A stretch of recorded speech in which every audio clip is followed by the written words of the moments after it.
তিনার সঙ্গে প্রায় কম বেশি 20,000 সাহাবী আছে। জোরে সুবহানাল্লাহ, সুবহানাল্লাহ। 20,000 20,000 সাহাবায়ে কেরাম রাদিয়াল্লাহু তাআলা আনহুমকে সঙ্গে করে নিয়ে রাসূলের রাস্তা অতিক্রম করতেছেন। আর নবীজি দেখা যায় কবরের পাশে থমকে দাঁড়িয়ে গিয়ে কাঁদতে লাগলেন। সাহাবীরা বললেন, ইয়া রাসূলুল্লাহ, কার কবর দেখলেন আর আপনি কান্না শুরু করে দিলেন?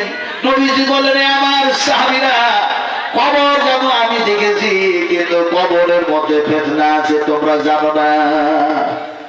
কবরের মধ্যে সাজা আছে, তোমাদেরকে শোনানো হয়েছে, কিন্তু কবরের মধ্যে ফিতনা আছে, তোমরা জানো না। তোমাদেরকে সেই কথা আমি বয়ান করি না, আজকে বয়ান করব। এবং সবাই নবীজি বললেন, জাহান্নামের কথা আলোচনা করেছি, জাহান্নামের সাজার কথা বলেছি, কিন্তু জাহান্নামের মধ্যে ফিতনা আছে, সেটা যেন আলোচনা করি নাই, তোমাদেরকে করব। বিশ্বনবী মুহাম্মদ রাসূলুল্লাহ সাল্লাল্লাহু আলাইহি ওয়াসাল্লাম চোখ ভরা পানি নিয়ে কেন দাঁড়িয়ে দিয়ে নবীজির পানি গুলি বইতেছে। আল্লাহর হাবিব ক্রন্দন করে যেন বললেন, হে আমার সাহাবীরা, কবর এমন একটা জায়গা, এমন একটা স্থান, যে জায়গাটা দেখা যায় এমনি করে তোমাদের প্রথম মঞ্জিল হয়ে যাবে, যেন দেখা যায় পরীক্ষা। সাহাবাদের মধ্যে কেউ বলেন, ইয়া রাসূলুল্লাহ, কবরের আযাব আর ফিতনা থেকে, জাহান্নামের আযাব আর ফিতনা থেকে বাঁচার কি উপায় আছে?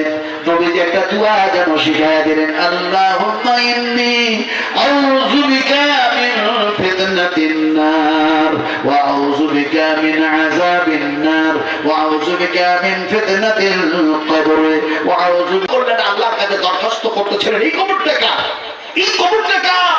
নবীজি যেন সেই সময় বললেন, আল্লাহর হাবিব যেন ক্রন্দন অবস্থায় বললেন, সাহাবীরা, এটা অন্য সন্ন্যার যেন কবর না, অন্য কোন কাউরি কবর না, যে কবরের পাশে আমি থমকে দাঁড়ালাম আর দেখা যায়নি করে ক্রন্দন শুরু করলাম, এই কবরটি হচ্ছে আমার মা আমেনা।